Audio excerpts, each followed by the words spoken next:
Good morning, Simphiwe. Good morning, Ben. Good morning to you, and especially to you, and all that stuff. How's everybody? Knackered. Good. Okay, so Ben starts with knackered, and Simphiwe's like, great. Yeah, look at it. Bouncing. Yeah. I know. Hey, how was your trip to like Palabora and company, Ben? Yeah, Gareth, it was amazing. But I think it was like a day too long. I went to the other side where I became rural, and then I drove back here, and I've been chasing. I like to say chasing my tail, but that sounds too animalistic. I've struggled here getting back into city life. I've been working. That's why I look so disheveled. Listen to you, Ben. You start wearing a two-tone shirt. No, I mean that's normal. Yeah, that was one of my best trips. And Palabora, the golf course there was so fucking awesome. Like, there's just no other way to describe how unique that place was. Like, it's like a lot of mining towns that have these golf courses that are kind of attached to it, but this one in particular was phenomenal back in the day. Unfortunately, it kind of fell on tough times, so it was just left to die for like 2 years. But now it's coming back, and now it was like just me playing, just me, the animals. It's yeah. I look at this and I always think like it'd be so cool to share these experiences, but then I look at it and go, it's so cool I get to do this stuff. It's so incredibly unique. Yeah, I just never felt so damn like alive and happy. You and the animals, just like when you were 5. Yeah, guys, as much as I try to get away from that stereotype, I think that's pretty much how it was, huh? It's actually where I feel most at peace. It really is. Love it for you, Ben.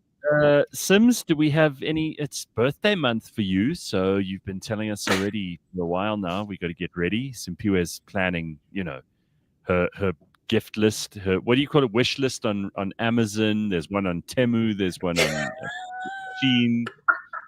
Yes, if it doesn't start with you bringing into it. Well, I haven't worked on this year's list, but there's going to be a list that is released. I mean, I'm turning the big 30. Don't want to say that loud.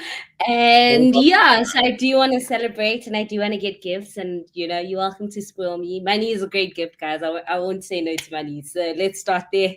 That'd be great. Thank you. Amen. So I saw a friend of mine over the last weekend, and he said to me, he orders so much stuff from Temu now that if he doesn't have 3 orders on the way, he may as well not wake up that morning. He's like, nah, then I'm not that interested in the world. He loves it. And he says, like he used to in the beginning, he'd make sure that he had a substantial order before he pressed like pay, and and he'd put his card details in, and like this huge parcel would arrive with like all this stuff in. Now he says he doesn't even feel bad if it's just one thing. Now he'll order like adhesive things to put like wiring on the walls or whatever, and he doesn't even feel worried about it. He's like, nah, they can send it as many packages as they want. I don't even care. He's like, I don't even care what the customs is. It's his favorite thing in the world. So that's cool. He sounds like an addict. Like he's addicted to buying on Temu now. Like he's just like, let's go open the app. Someone who I'm surprised that is in love with online shopping was PH. He shared that he is in love with Shein, and he spent a couple of thousands. And he was like, I'm going back, and I love the things that he's gone. So hey, maybe I should try it. I haven't tried it yet. So I've never done that. Nor will I. How does it work, Gareth? I mean, do you have to go to your nearest post office to pick up Temu, or is there an option where you can get the courier? No, they know better than to send anything via the post office. So you get it straight by courier. So you will usually receive like this strange shape. It's like a plastic bag, but it's quite, it's slightly thicker. It's almost like 2 or 3 rubbish bin bags thick, and then inside of that is all the stuff, all the goodies, and they're all packaged separately. But I've ordered quite a lot of stuff in the last year or so, and I would say there has been one item that was wrong, or that they didn't exactly get right. And like it wasn't even expensive. So apparently, I don't know what the returns policy is or how that works, but honestly, I've had like one problem in 8 months. So that's amazing. Because some people tend to be like, what I ordered or what I wanted, and then they do like what I got, and so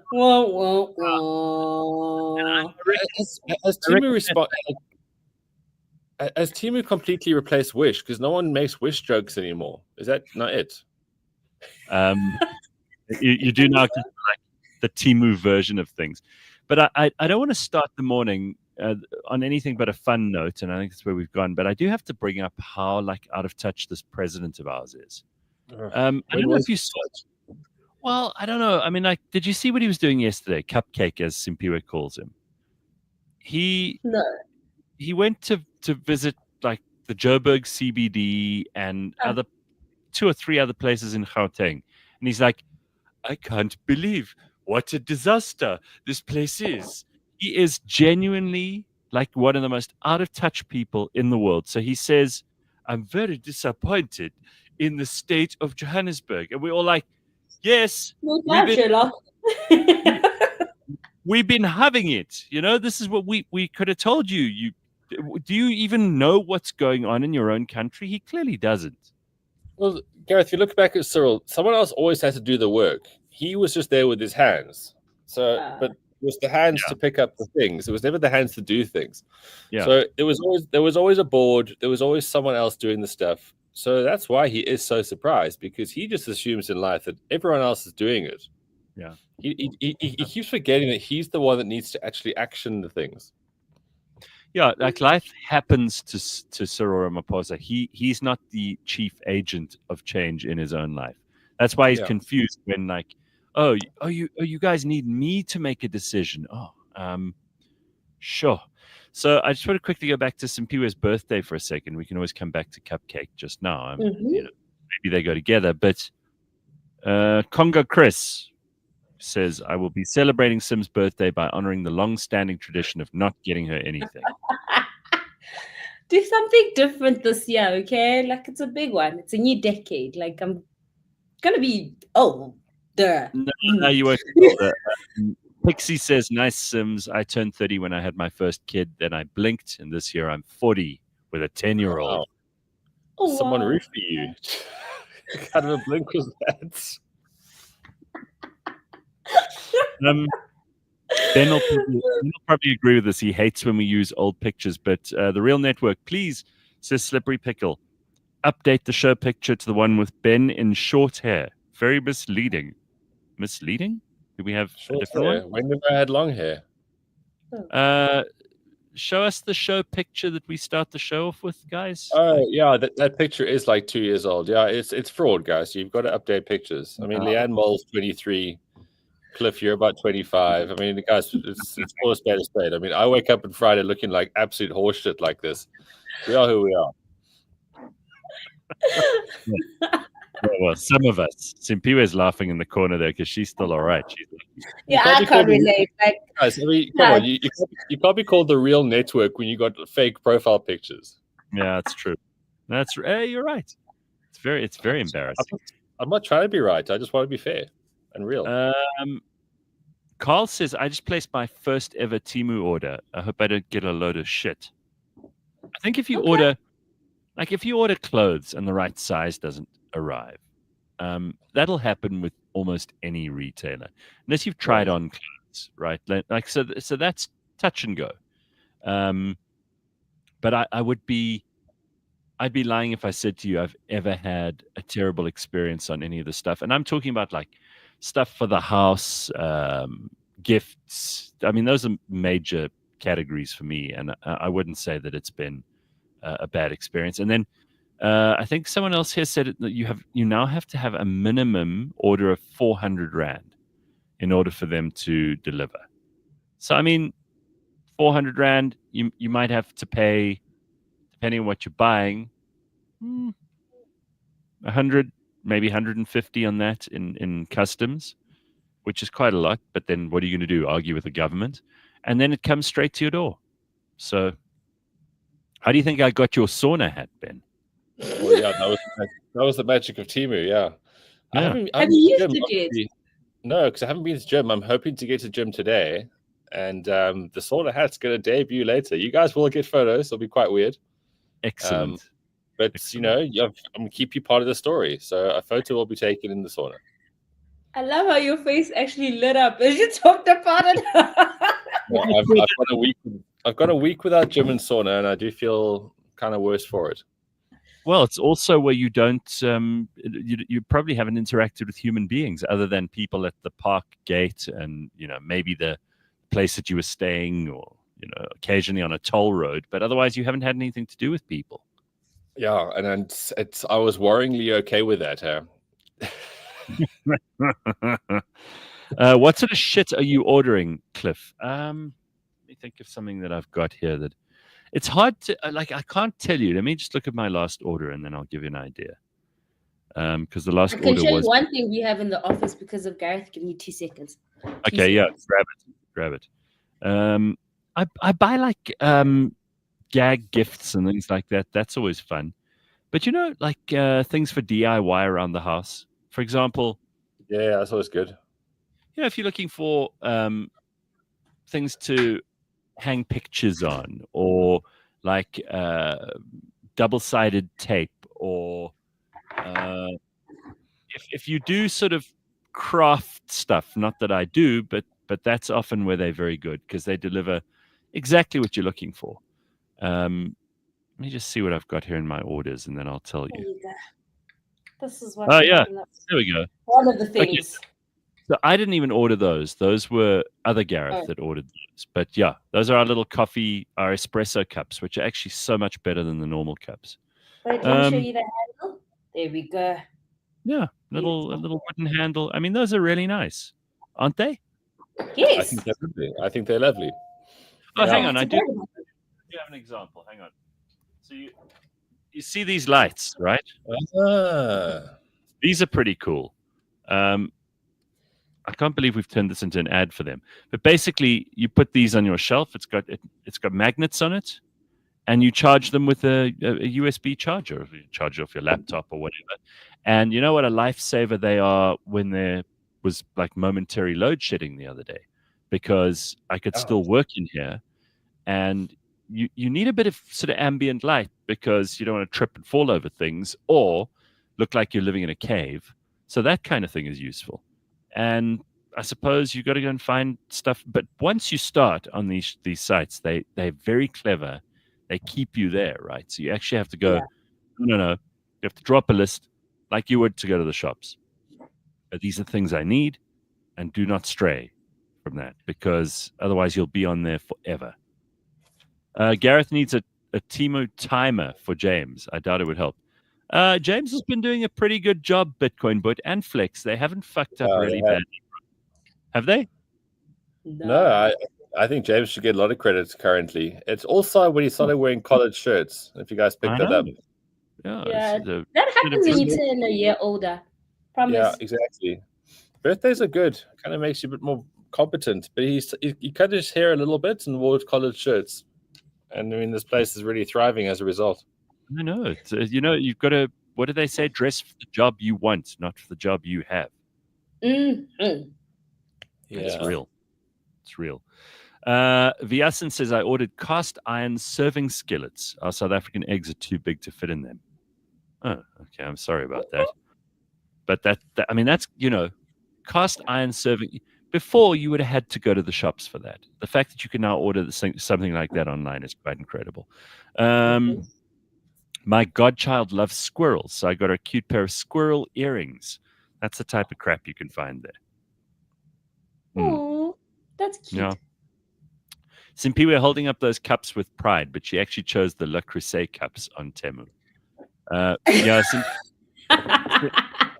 Simphiwe is quite a snob, hey. She there's certain things she just won't, like you could see she doesn't use the cheap mugs that everybody has, like in the office pool. She uses a specific one.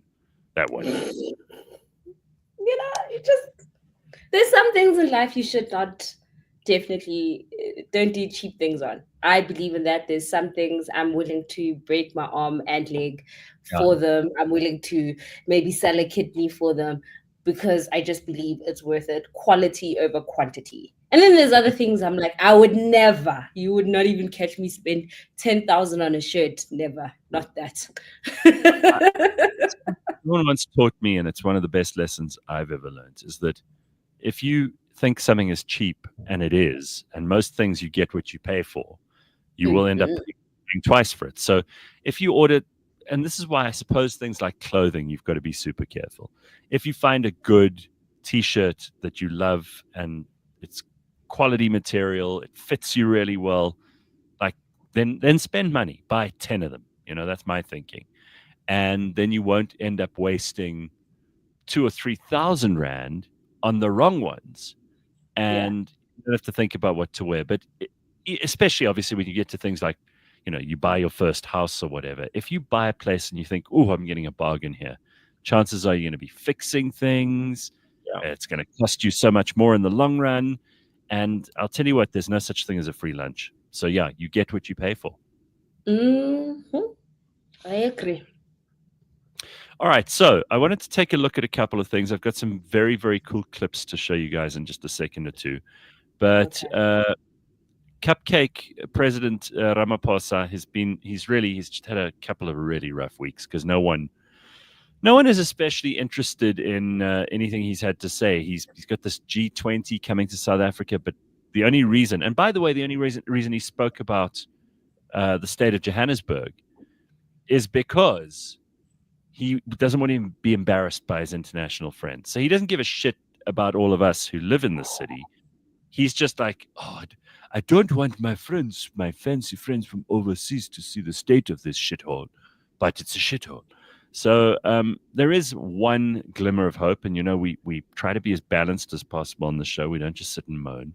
So apparently there's a 25.8 billion rand investment by Microsoft in South Africa, which is aimed at expanding AI infrastructure and enhancing digital skills among young people. The investment, which was announced at Microsoft's Joburg office, underscores their commitment to South Africa since '92 as part of a broader effort to boost the digital economy. It's like already, What do you reckon it is? Good, bad, or ugly? I think it starts with a vaccine and ends with a small grant. Well, he tweeted yesterday, the president, Microsoft's plans to train 1 million South Africans in AI skills, machine learning, and cybersecurity by 2026 is immensely encouraging. I think he tweeted that while he was driving around Joburg. So you can imagine how many times he had to redo it when he hit potholes. Yeah, but again, like he tweeted that thinking that it was because of something that we did. No, that's like, these companies have guilt. These companies want to trial stuff. They don't come here because it's the apex decision of what they want to do with their product to create furtherment. Yeah. Since you were in like small town South Africa, and we're talking about Joburg a little bit here, how do you contrast the two? And what do you think? Like, is there still a small town South Africa? Because you were talking about how the golf course that you were on fell on hard times a while ago. We're always hearing stories of these tiny little towns, and if you drive around South Africa, which is a beautiful place, you will be disappointed to find out that so much of our small town South Africa has just fallen apart and deteriorated completely. And we complain about Joburg, but that's a big fuck up. Like all these little towns add up to a couple of small fuck ups. Is that your experience?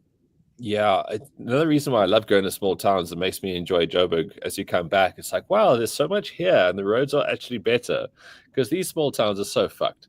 Like you go around the little suburban areas. I think a truck carrying something of mining goods fell over, so they detoured us into the suburbs because I had to go to the shops. And the roads are so terrible, and the houses are like, you can see people who prospered or cared had all left. Now, there's still nice parts. I mean, Phalaborwa is not a complete shithole, don't get me wrong. But it's not a pretty place. It's a town with many means. I mean, there's 2 mines there. It's on the board. It's got its own gate to the Kruger Park, so it will survive. Thriving is different, though, because you need people to make towns great.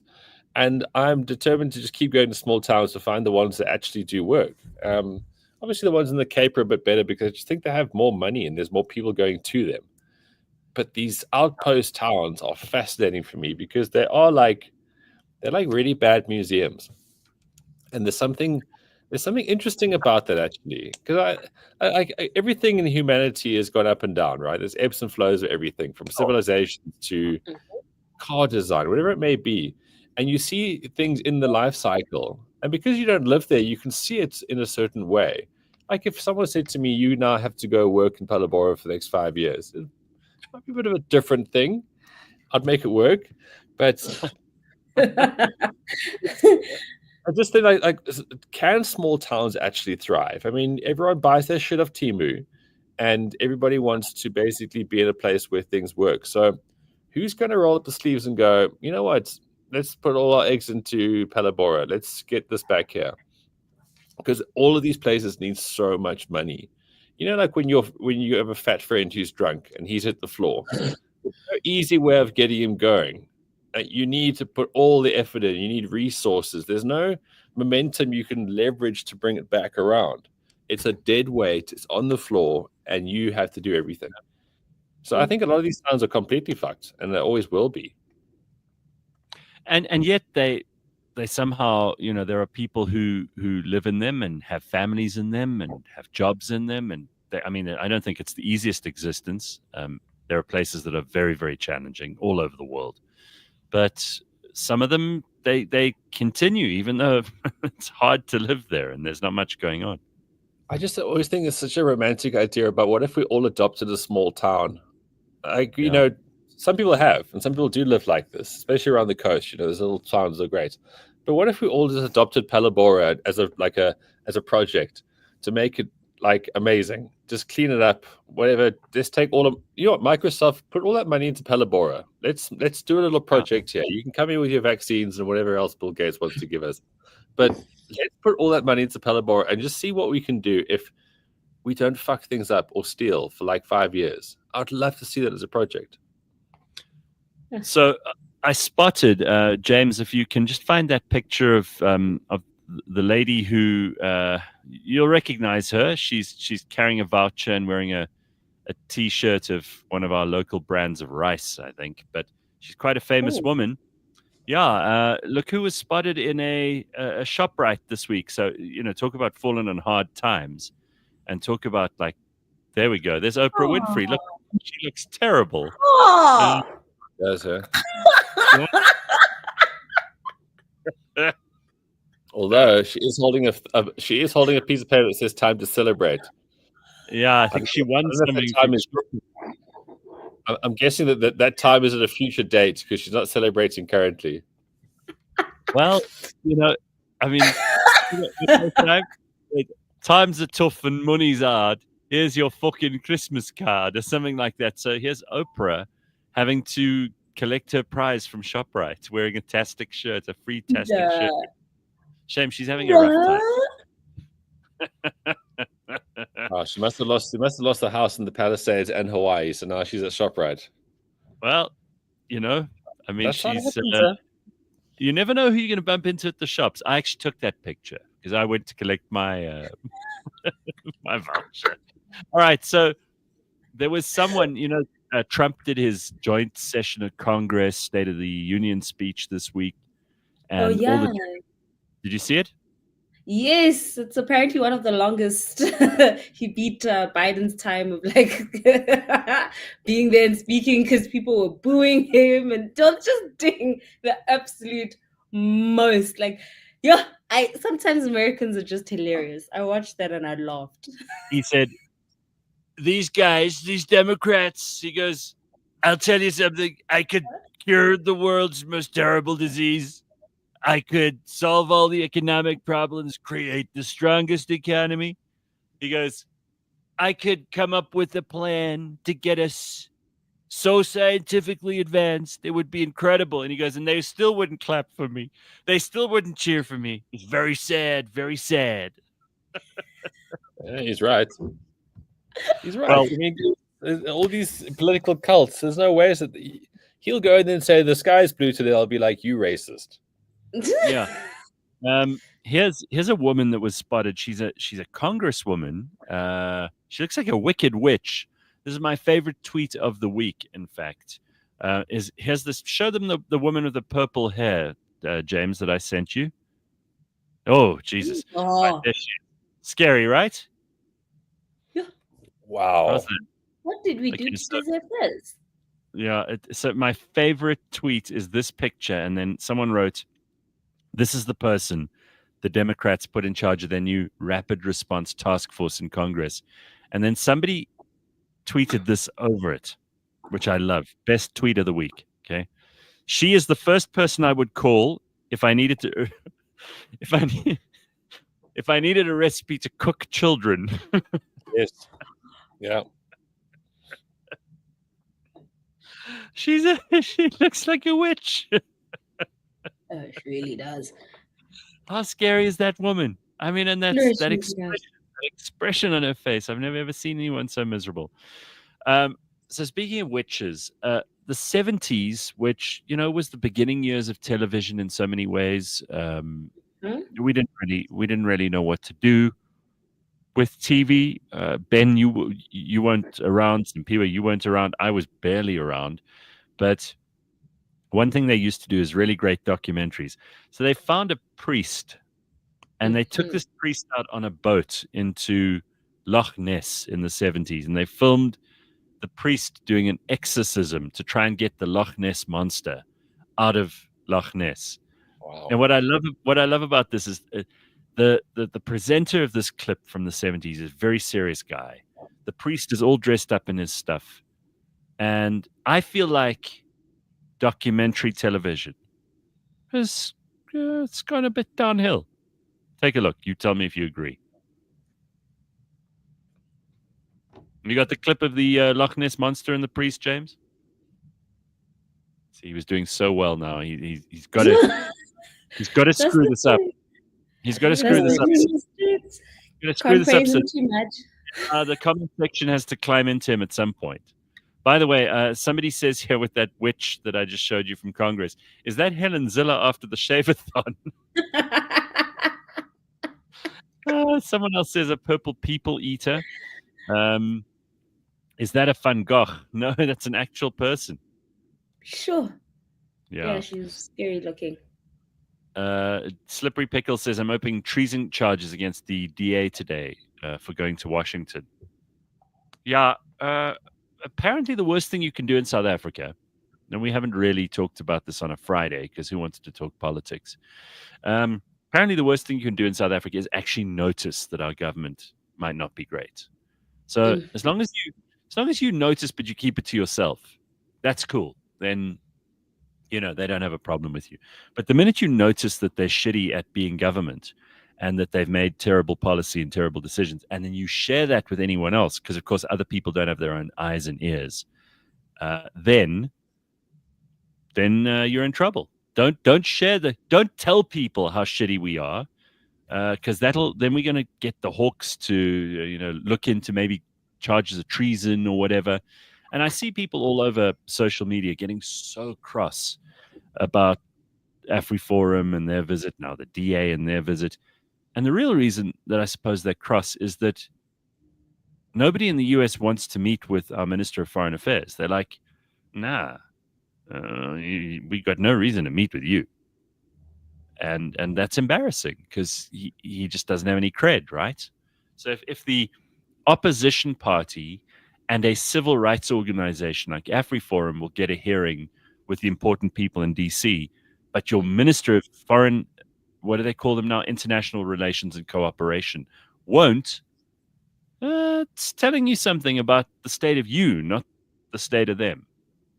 Correct. Anyway. And it'll always be put down to racism or something other prejudice, but it also comes down to the fact that what have you fucking done? What have you ever done? What do you contribute? You've got to, if you go to any meeting, right, any interview, you've got to understand you need to bring a lot of value. Otherwise, there's no reason for that person to do anything with you.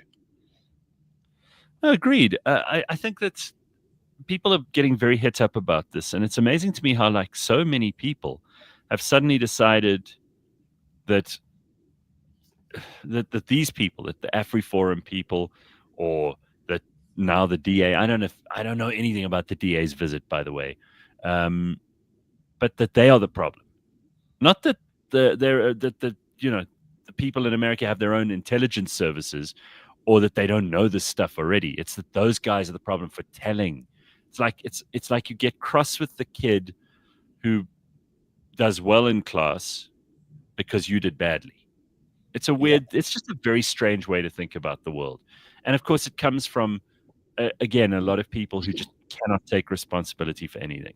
We don't need to go into the detail here. It wouldn't surprise anyone in South Africa if I said, your government doesn't take responsibility for things. Everyone would go, yep.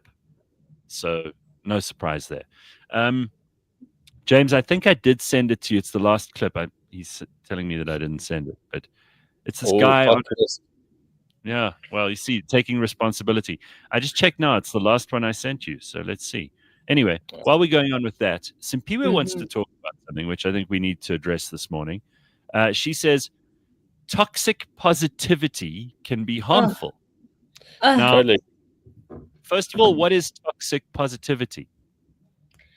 So it's always like looking on the bright side of things, like when you're going through something and you're like, it's not that bad, like look on the bright side. I don't know, still have a job, even though the workplace is toxic, or, a loved one passed on. It's like, but like you got to spend 40 years with this person. It's like, so when people always try to see the positive side of things, even when there is a time and a place for you to kind of have a moment to be upset or sad or angry. And so that's what's deemed toxic positivity. And I was reading an article recently about it, about why it can be so harmful and why people shouldn't be praising toxic positivity so much. And the reason for that is that it brings a bit of shame to some of the people that are experiencing the things that they do, and people feel gaslit in some of their emotions, and that it's not an authentic human experience as well, to always be positive. I just want to differentiate, because I think I agree with you. And Ben, you immediately agreed because you obviously knew what toxic positivity is. I think it's delusional when people can't see what's in front of them. Yeah, I think there's a difference, right? There are those people who are just like eternally positive and optimistic, even when like shit's falling apart around them and they can't be realistic. And then there are people who are optimists. In other words, instead of seeing problems everywhere, they see solutions. I love those people. Yes. No, absolutely. Very, very well put, Cliff. That's exactly it. Like, you've got to acknowledge what's around you, but you've also got to act on it. I feel like toxic positivity people are putting their head in the sand too much, because I remember working with this woman once a long time ago, and she still actually makes me nervous. But no matter what happened, she could only smile, and she had this fakeness about her. And like, someone could have died, and she'll be like, "Oh, that's just such bad news," but she was smiling because she was trying to be positive, and her face looked like trauma, because it was a fake smile the whole time. But optimism is just when it's like, yeah, that's pretty shit, but you know what we're going to do about it? That's beautiful. That's a real thing, because then you get action. Yeah, I've got to go and make a speech at this thing on Sunday, and I was thinking about what to talk about, and I almost feel like I want to talk about. Well, just by the way, speaking of which, a little bit later in the show, Mykala, who's on our team for social media here, is going to tell us about a new business opportunity that we are pursuing at the Real Network. Simphiwe knows about this. You know what I'm talking about, right? Yes, I do. We do everything as a team here. Let you in on that just now. Disturbing, but needs to be talked about. So we'll get to that. But yeah, I think that the idea that we now need to label everything that's just human nature and reality toxic or great, it also shows you how psychology and psychiatry and self-help and self-improvement have just taken over everybody's life, because some of these things are just the human experience, like if you're having a bad day, and we all have them, right? I felt pretty sick on Monday and Tuesday. I couldn't do anything. I felt like I wasn't concentrating in meetings. I didn't go to gym. I didn't do any of the really difficult stuff that I had to do this week until Wednesday because I was feeling shit. But that's just being alive. And it happens to everybody. And I don't think that everything needs to be turned into a disease, or that you need medicine for everything that happens to you, or that if you meet someone and it doesn't work out, that there must be something toxic about them or about you. And I do think, but I do think like optimism is a much more attractive quality than pessimism. I really don't.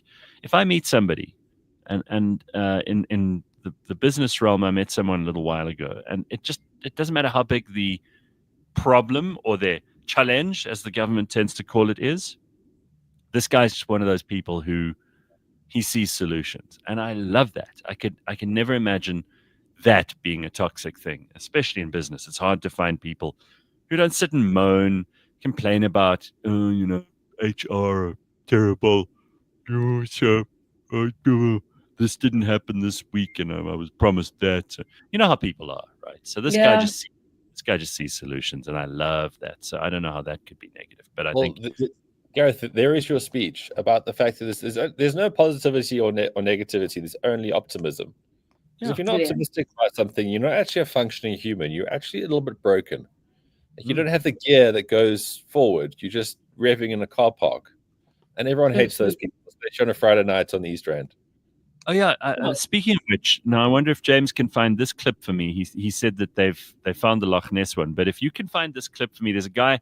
He's a guy wearing glasses, James, and he talks about how you should never take anything personally, especially not online, but even in person, even when someone says something really mean about you. And I thought this is a positive message, and it's something that people need to remember, that very seldom when someone says something truly horrible to you, very, very seldom are they actually talking about you. Have you got that clip? Let's see if we can play this.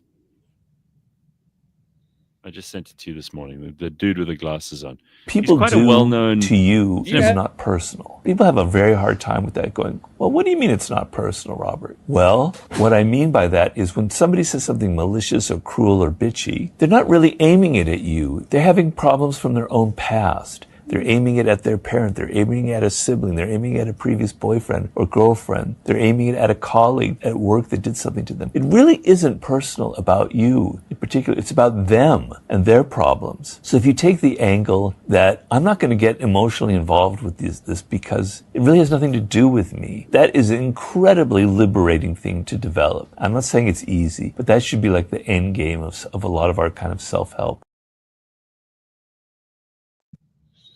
Yeah, I totally agree with that. Except for the guy who tried to cross the road on Corlett Drive this morning without looking and just walking. Everything I said was about you. It was totally fucking about you. Cars live on the road, not you. Just walking. No worries. No, I will say what to that guy said is that I think if your mom or dad or someone close to you who actually knows you is giving you criticism, even your friends, it is about you. Like, you also have to have a spirit of discernment. Like, you can't just be like, Gareth is giving me feedback, so it's not about me, and sometimes people can, like, even in the workspace, you also have to, like, if they critique your work, they're not critiquing you, they're critiquing what you presented. They're not saying that what you presented is, they're not saying you are horrible or shit or whatever. They're saying the work in front of them is. And also, so that's also where people need to apply it the most, because people get so personal and touched about, oh gosh, they told me that I'm not that great. No, that particular thing that you worked on wasn't great. That's it. Well, I just think a lot of people, you can see that they react entirely as if every bit of attention is on them and everything is meant for them, and criticism, it hurts them on some level where it really shouldn't. Listen, you gotta be realistic and live in the real world. That's why we call this the real network. But there's also there's also a lot of stuff that people take on board that isn't their stuff. It's like somebody else's problem. If they're miserable and they're having a shitty day and they insult you as they walk past you, laugh it off. Move on. You got better things to do. You got shit to get done yourself. Don't worry about everybody else. But that's just it. That that better thing is next. It's ahead, and you can't get to it if you're being just there. Sorry, guys, I've got a question. Seeing as the show is all over the place with cameras, how are we doing the feet later? Wait, who said we're showing feet? Guys, you can't have a title saying launching only feet. I mean, again, am I the only one that wants to be honest around here? No, I was just promoting when I said that Mykala's coming in. So James and Flex will get the studio that you're in now, Ben, up and running. Simphiwe will join you, and I will be online. And then Mykala can come in and sit there with you guys, and she can explain the whole concept. So we'll get to it. But speaking of things we need to do, let's get to some sport, because I don't want to run out of the first hour and then we still haven't done sport. So what do we got? How's Chiefs doing, Ben? Chiefs, I don't care. There's only so many losers you can have bandwidth for in this life. Accrington Stanley won this week. It was There we go. I'm living on the edge with these guys, and it was a good win at home. It was 2-0 against MK Dons. It was a real morale booster at a rocky time of the season. So they're 21st on the log now, and tomorrow again away to Barrow. Barrow, more of a mid-table tier 4th team, but I just think that home win got the fans back on track as well, and that's a really important thing. But yeah, this weekend in the Six Nations is as big as it gets, right? Because everyone knew that there's a 2-horse race this year for this whole thing. And it was France versus Ireland. So Ireland are hosting the French. That'll be Saturday at 4:15. If Ireland win this, then they essentially win the Six Nations, because they can't lose any of the other matches. But if France win this one, and they win it quite well, and then England win all of their other games, Ireland can somehow actually just finish 3rd. So all to play for. And this is the game that these guys pretty much, although they won't admit it, prime themselves as their biggest one, because we all know they go to the World Cups and they shit the bed, whereas the Six Nations is their thing. Like it's their thing. So yeah, it's such a huge match. 4:15 Saturday. You just have to watch this game. It really is going to be so big. And obviously, South Africa plays both of these teams later in the year on the autumn internationals when we go up north. So it's really, really important that we know more about these players. Scotland versus Wales, again, outside of this, no one's going to win the Six Nations. So let's actually not even bother with those fixtures. If you like the local football, Nedbank Cup quarterfinals happening this weekend. Simphiwe, the Chiefs will be away to Stellenbosch. It's a big cup competition. It's the last chance of maybe doing something decent this season. Supersport United will take on Pirates. Same thing with Pirates. Pirates have Arsenal it so badly in the league that, they're in the Champions League still in CAF, but they've got the Nedbank Cup quarters. And then Sundowns will be hosting Sekhukhune. And then Sunday, the Minnows, Durban City versus Gallants, or Gallants, depending on how Nobody knows. Nobody knows, because they've never been important in our lives up to now. They're basically the Lesotho of football teams. Speaking of which, here's the clip of Donald Trump talking about in his State of the Union about Lesotho, right? and this really touched them. This touched them in a very, very sensitive place, because with the exception of 2 people from Lesotho who contacted me through social media and said, I think it's hilarious, the rest of the nation is just like really upset that he said this. So here's Donald Trump. Take a look. $8 million to promote LGBTQI+ in the African nation of Lesotho, which nobody has ever heard of. Nobody's ever heard of. You've got to look at context. Nobody has heard Lesotho. We know it because it's here, but nobody knows about that. Nobody. And why are they trying to push gay on them? Anyway, back to the sport. Yeah. What have they done wrong with anything? Why are you gay? Why are you gay? Lesotho gay. All so right. look, it was a good week of football because it was the Champions League round of 16. So the Champions League has been very long and bloated, much like our cabinet. And down to the last 16 means that we finally got the best 16 teams, because the Champions League should be that, right? You've got to be a champion to be in this league. And I always hated that. Again, I get so caught up on words in life. Like, if you lied to me, I hate you. But we're in this really good stage now. And Arsenal, they scored 7 goals against PSV this week. They can't score like 2 against West Ham when it matters, but 7 against these Dutchies. So Real Madrid also won. Aston Villa also won. Aston Villa are doing so well in this league this year. Dortmund and Lille with a 1-1 draw. Inter beat Feyenoord. Bayern won against Leverkusen. And then an interesting kind of game. Barcelona also won against Benfica. But Liverpool, this is why I know they're going to be, this is the champion season for them.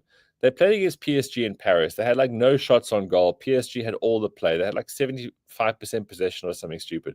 Liverpool won that one 1-0. So these are all first leg rounds. The next leg will be coming as of next week. So the reason I bring that up is because obviously we're still in the Premier League now, but Liverpool have won this. You know, they can't really lose. They're just so good. They just find ways of winning games this season, and credit to them. I know James is a big fan. Achi, who was our guest this week on the Bounce Show, he's a big fan as well. And I'm really happy for these guys because no one thought that they were going to win this. James keeps saying that he called it from day one, but they're a champion team, and it's great watching champion teams because they just get shit done. So they'll be getting shit done against Southampton this weekend. They're playing them on Saturday at 5. Nottingham Forest versus Man City is the big one to watch out for. That's 2:30 on Saturday because these two teams are looking to secure their spots in the top 4 because that's how you get into the Champions League. And then Sunday, Chelsea versus Leicester, also in that boat, trying to go top 4. That'll be at 4. And then I would ordinarily say the big one, but let's be honest, no one cares. Man United versus Arsenal. Arsenal are going to finish second. That's what they do. Man United are going to, I don't know what they're going to do, but that game is at Sunday. 6:30 if you are into those kind of things. But it's UFC weekend. So UFC 313. It's not the greatest card. These numbered events aren't what they used to be. They're really not. I mean, the UFC does an amazing job in making fighting happen every single week, so you can watch every single week. But I think they should cut it back. It's less fight nights, make your monthly events huge again. Because outside of Pereira versus Ankalaev, it's not the greatest card at all. Pereira obviously is that like man mountain that nobody can beat. He might fight Drickus in the coming years, but he is quite old. He's 37. Ankalaev, who I mentioned earlier in the week, he's about as marketable as dog vomit. So he doesn't get the fights that the other guys get. The guy's good. He's this Russian Dagestani oak with like, he looks like it's like if you go onto ChatGPT and ask to be like, draw a Russian man who works in the snow with his hands. This is the image that will come out of this man. And he's talented. Like, he's really strong. He's tough. He doesn't really get beat often. And it'll be a good fight because now we've got a guy who's big enough to challenge Pereira in more than just striking. So hugely excited about that. It's obviously during Ramadan, so maybe his camp has been compromised, being an Islamic man. Outside of that, we got Justin Gaethje, who was meant to fight Dan Hooker. Dan Hooker broke his hand, though, so he's against a guy called Faiz. He's from some sort of a stan. Yeah, but of course, there's Champions Trophy cricket as well. The Proteas proteaed out so weakly on Wednesday. So it'll be India versus New Zealand, as expected, in Dubai. Can't say I'm going to watch that, but if you're into it, Sunday at 11. And then finally, Joburg Open. I was there all of yesterday at Houghton Golf Course here in Johannesburg. As much as Joburg is a shithole, it's the best golf city in the world. And this tournament, for me, is like a shining example of that. So if you go through this weekend, I mean, it's like 100 rand to go and watch this. It's just go. If you have kids that like golf, or if you like golf, what you will learn from watching pros is incredible.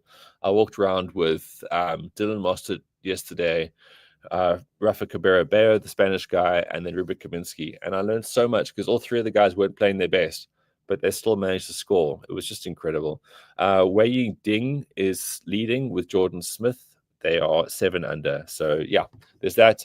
There's the Arnold Palmer Invitational on the American Tour, which is one of their sort of big legacy events. And that is pretty much it for the weekend sport. It's a pretty good one. But, of course, the big thing is Six Nations final, essentially.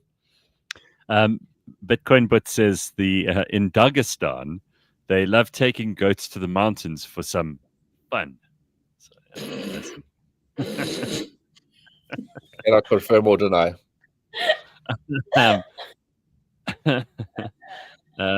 Titans Legends versus Bull Legends at Supersport Park on Sunday. Nice day out for anyone in the area, says Congo Chris. Trying to up the Centurion tourism. I didn't know there isn't a Centurion tourism board, is there? There should be. There's so much there. Ben, are you finally going to give up on Arsenal? They can't win the league or Champions League, says Yonder. No, I'm never going to give up on them because it's my team. I mean, it's weird. Like it's not like political parties you can give up on overnight and go another way. Your team is your team, and Arsenal will win something someday. And when that happens, even if I'm like too old to go to the toilet by my own self, it'll be a special moment. I'll cheer. When you're too old. Yeah, if I'm in nappies one day and it's old, I'll never get that bad. Stick with your team and go with the highs and the lows because that's just what sport is. It's a roller coaster and it's beautiful. I don't want to put too much of a fine point on this because I really don't give a shit who people support and I know it's massively important and there are groups online and people take it very seriously. But it does it does tell you a little bit about a person. If they would swap teams just because they're losing, then imagine what they would be like in marriage. Imagine what they'd be like in friendship. Imagine what they'd be like in business, right? Yeah, spot on, Gareth. Yeah, there's smaller words for them, but yeah, you can't trust someone like that. You just can't.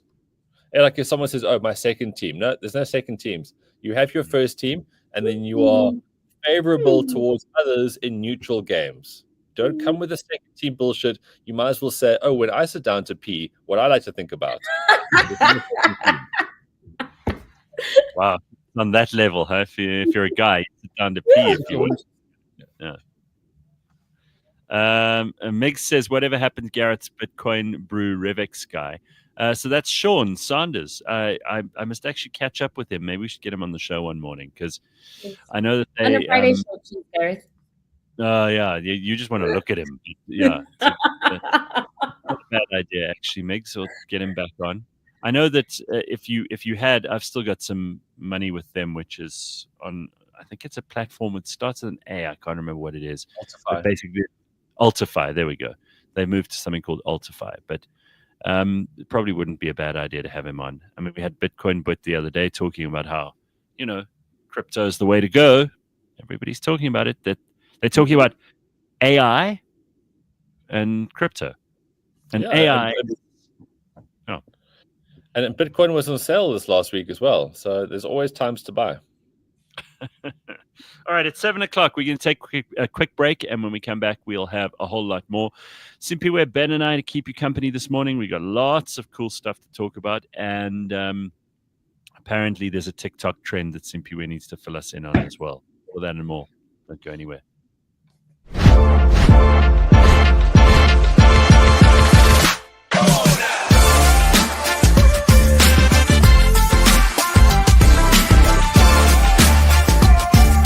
I'm the victim.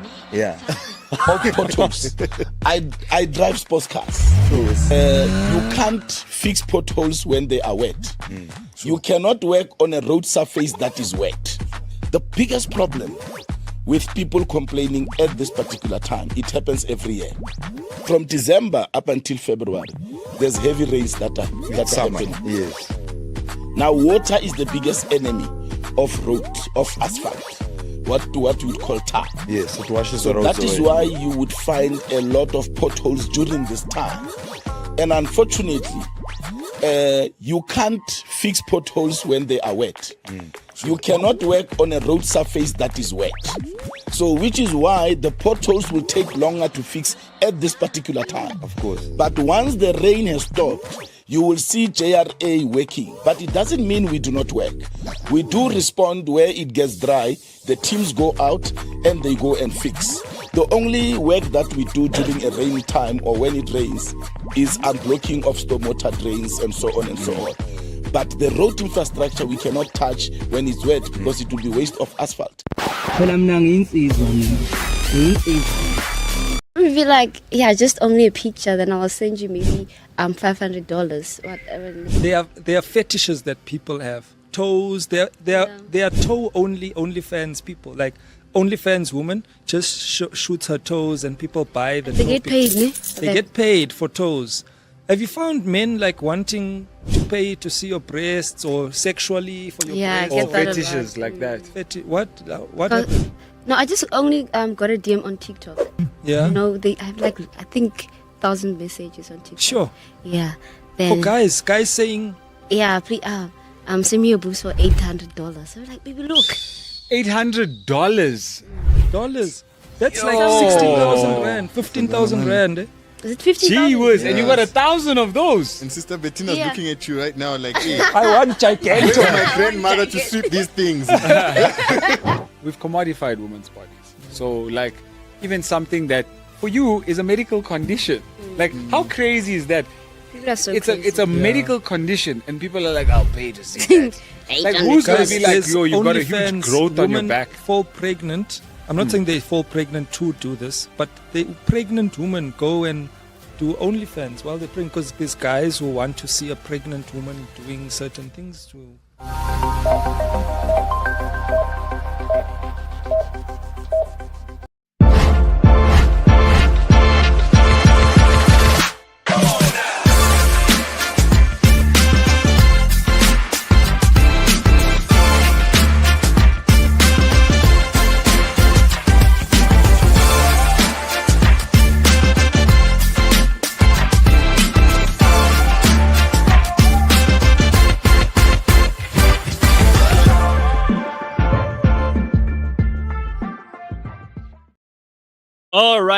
Righty. Oh, look, we've got different colored backgrounds going on here. Yes. Everybody's looking fine. Simphiwe looks great. The previous lighting wasn't as flattering as this is. You know, we need Yes. you. By the way, Thank you. guys, we spoke quite a lot about online shopping just now, and this popped up. A friend of mine sent this to me. I wish I had the original ad because it cuts out. But here's a woman in a skimpy dress, all right, and it says, "This is from AliExpress with thousands of brands, blah blah blah blah blah." And then this woman's wearing this dress, but the thing they call it, sometimes you can tell like these Chinese people are using a translator app or AI or whatever, and they don't always get it right. You know, I mean, I can't speak Chinese, so it's no reflection on them. But I don't know if anyone edits or checks or, you know, does a final once over with these things. But here's this woman wearing this skimpy sort of dress type thing, and it says there, this is what I find bizarre.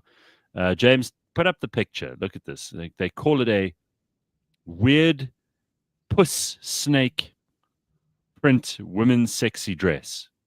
Weird puss snake print. Yeah. It's a very, very bizarre thing, this. Weird puss snake print women's sexy dress. Would you buy that, Sims? No matter how. There we go. There's the picture.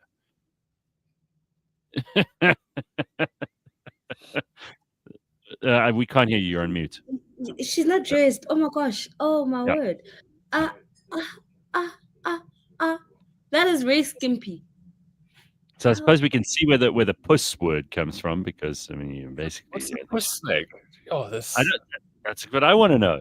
It's a lot of lost in translation there. It doesn't also like. I get Chinese commerce English, but yeah, it's very odd. And then, do you remember us talking about the Nigerian guy who drove his car really fast? I don't know if you saw Monday's show, Ben. You would have been in Palabora, so you would have been in Communicado. Yeah, I saw the clip, but Ruda must have been turning in her sofa watching you talk about that. Yeah, because I did a Nigerian accent and everything. She would have been so angry. Can you imagine? I don't think she's a big fan, to be perfectly frank. I think she's probably on other podcasts and other shows by now. It will never get old for me how Ruda just basically. That was one of my weirdest moments in the studio ever. Yeah, you can't do an accent. That's just terrible. I mean, she's caught on right now to like 2016 peak wokeness, and she's only just caught on to it now, almost 10 years later. But that guy, the Nigerian rapper, his name is 3GAR or 3GAR, baby. I don't know if anybody knows how to. Leanne couldn't pronounce it on Monday, but he says he was not negligent in that famous McLaren crash in Sea Point. He claims those reckless driving claims that we were all saying. He was driving. We've got the video of him driving at like 200 kilometers an hour down high level road. He says the clip was edited. Huh. Oh.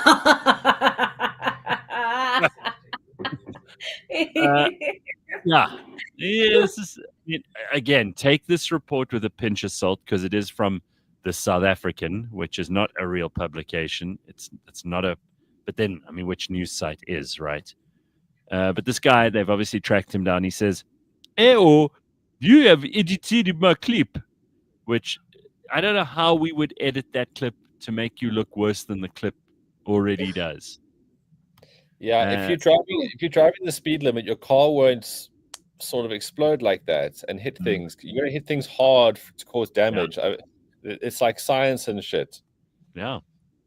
The Nile is a river in Egypt. That guy.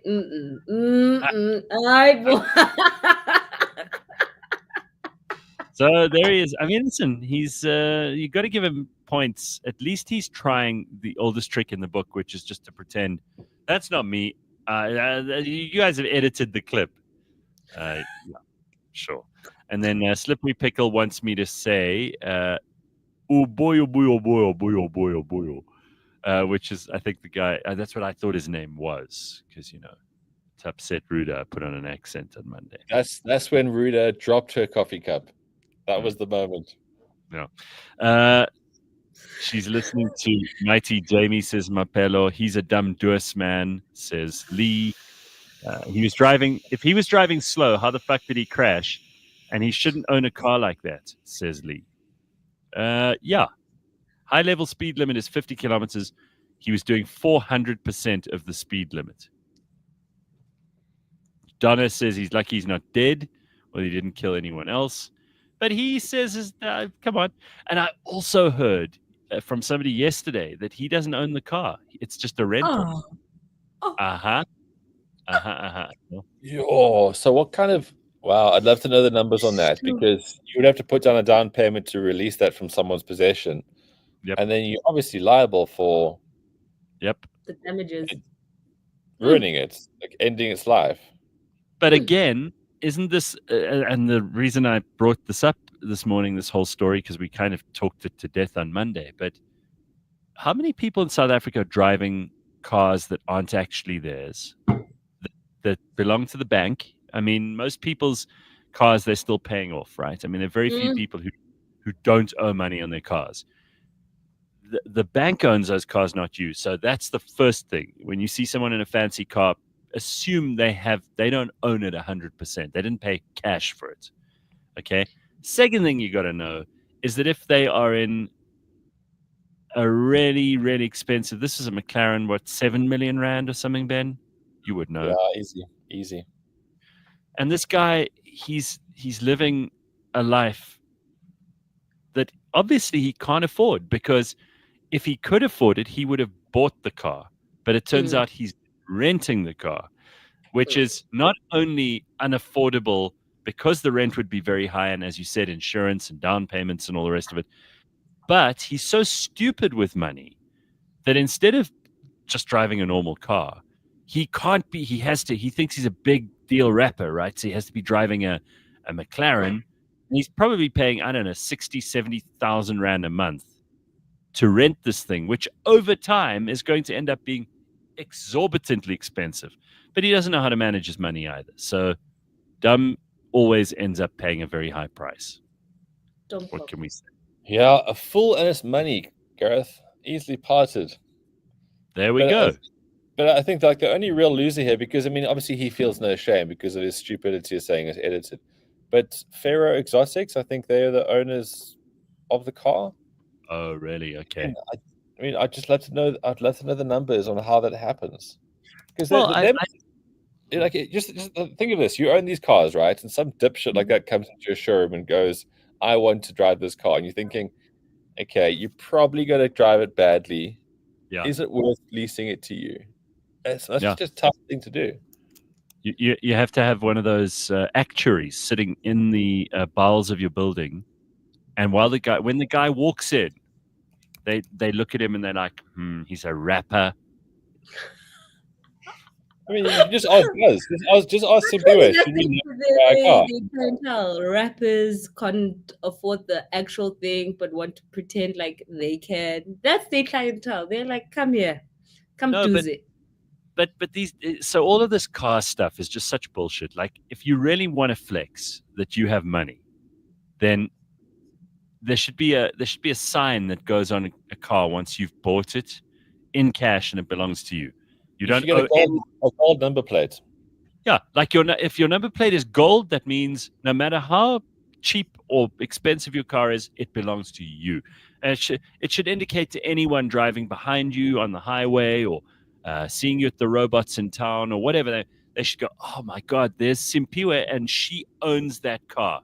Major flex. This car belongs to the person driving it, as opposed to a financial institution or it's being rented by some douchebag who wants to impress people. I think that would be the real flex. I don't know. Because, like, if you're not driving the car, because also it's that thing of, like, the car key, right? Where people, there's reason why they put their car keys on the table, because then you're like, oh, he drives a Porsche, or he drives a BMW.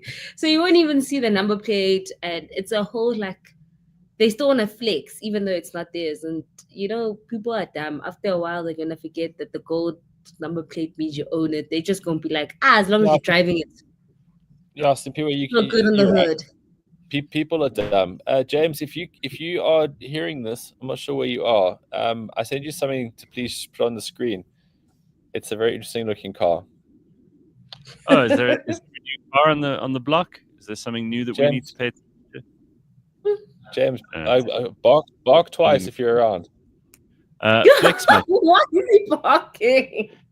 Oh, here we go. Look at this. So if you go to this very exotic, look at this. You can get a cash and transit van for 2 million. Hectic. Now, look at that.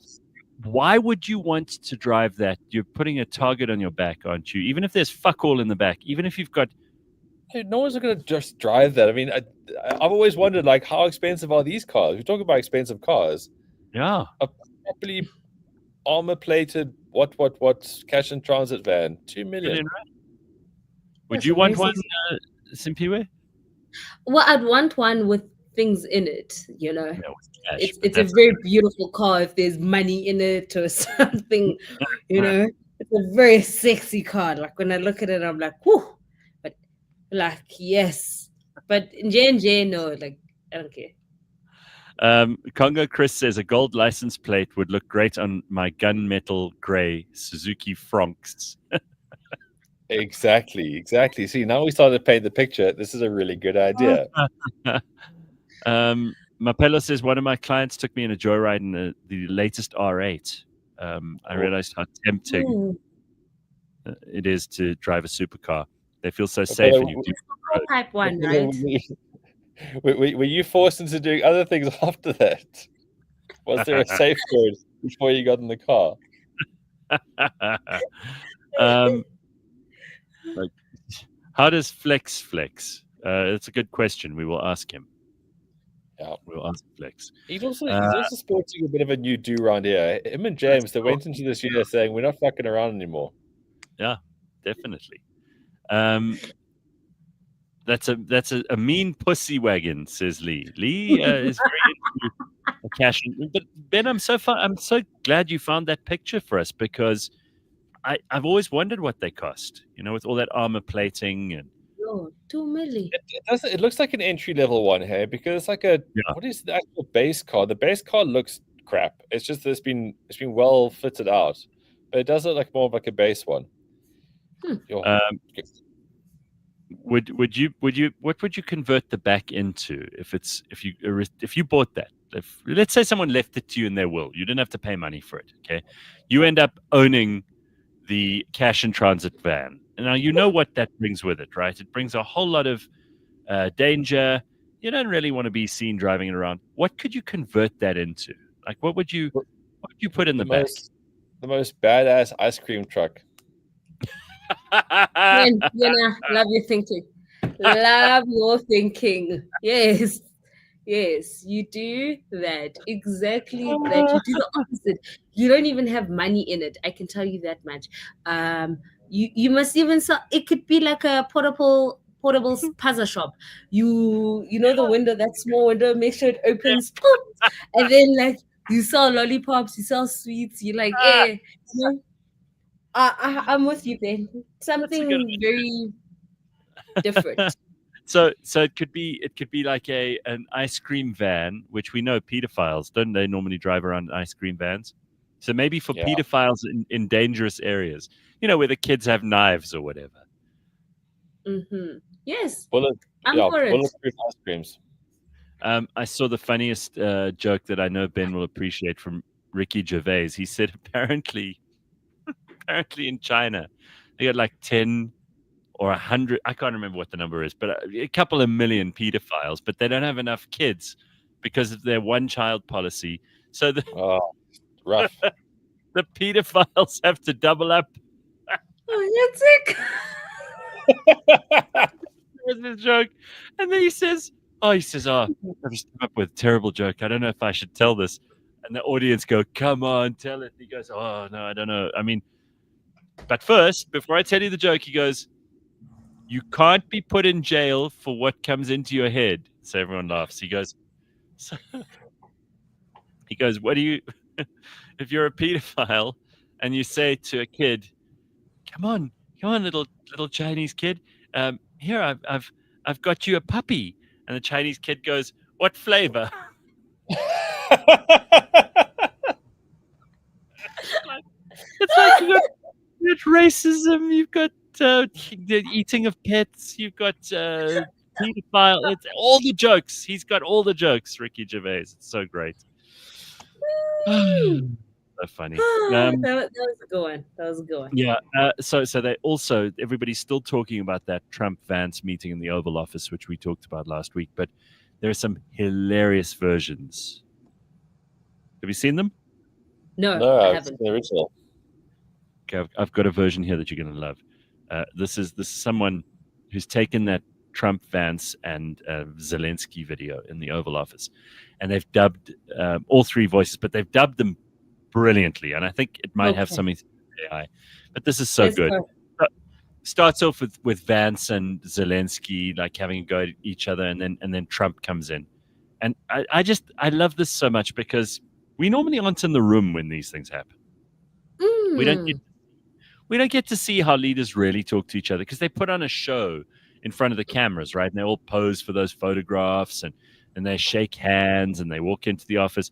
And I know it wasn't Trump's idea to end up having this shown on television because Zelensky had a tantrum, but I loved it. I think this is how real brinkmanship happens, and people have forgotten that is what deal making is really like. It's not pretty and performative and wearing a nice suit, standing in front of the cameras, smiling. It's actually arguing about what your country wants and what my country will get. You know? So here's this clip just to make it funny again, because it got a bit serious after last week. And there's still people who are they're so traumatized by like, oh, Trump was so mean. Orange man bad. Orange man mean. But here it is. Take a look at this. Actually measured my dick, and it's a good 12 inches long, while yours, Mr. Zelensky, is really short. I mean, what do you have? Something like a 2-inch micro penis, and you think you can sit and talk with the grown-ups? Wait a minute. No, you shut lied. the fuck up. That's not only do you have a micro penis, which is an important point, but on top of that, you refuse to share your Pokemon cards, and that's not nice. So first of all, a 2-inch penis is not a micro penis, okay? And for your second point, my Pokemon cards are all mine, and I don't have to share them if I don't want to. I work super hard to get them, and they're really special to me. So I'll keep them. You don't understand. You can't continue to play with us if you refuse to share your cards. It's not fair. Calm it was down, my mom who gave them to me. I understand that that's you're not happy, cool. buddy. But that's how it is when you play with friends. So when I ask you to show us all your but they are mine. Pokemon they are my Dragon cards. I received them for Christmas. They are my Listen, dragons. Volodymyr, if you keep going like this, you know what? Nobody will want to play with you anymore, and that includes Vance You never and me. want to let me play with your Xbox. You know why you can How play do with you the think Xbox? that makes me There's feel? There's some games that are too violent for you, and I'm you're old still enough. too young. It's not that There's violent. too much I'm big violence. now. Yes, it's I violent, don't and you'll even end up need the having nightlife nightmares to again, fall and asleep at crying night to your anymore. mom, and then she'll call my mom, and I'll be the one who gets in trouble. So you're going to stop complaining and give me your Pokemon cards. I love it. They've got the voices exactly right and the hand gestures and no, Vladimir, it's not going to happen. You're too young for some of the games in the playback on the PlayStation, Xbox. That is funny. That was good. It went all over. It went from like micro penis to Pokemon to like Xbox and your mom and my mom. Like, so thank God we have Simphiwe, because otherwise we would never know what was happening in TikTok land. So what is going on there? What is the latest stuff on TikTok, Simphiwe? Fill us in. We haven't had an update for a while. okay. As I fill you guys in about what's happening on TikTok, I'm also addressing this to the Minister of Transport. This is a very serious matter. I'm laughing, right? And some of the videos I've watched. Okay. But it's a very serious matter. So on TikTok, there's songs that trend, right? And there's this particular song that is trending. It's called Sizobonana Emathuneni, which directly translated means we'll see each other at the graveyards. And now people have been posting videos. A lot of South Africans, there's different videos, but most of the videos posted there are a lot of South Africans taking taxis and how taxis are just, they're in the worst shape ever.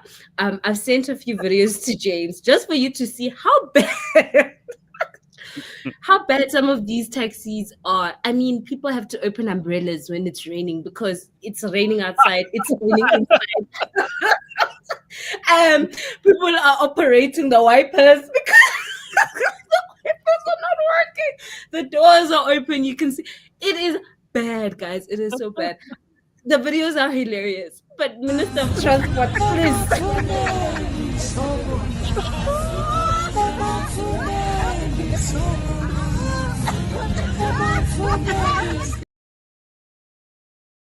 Like, people are just trying to get to work, guys.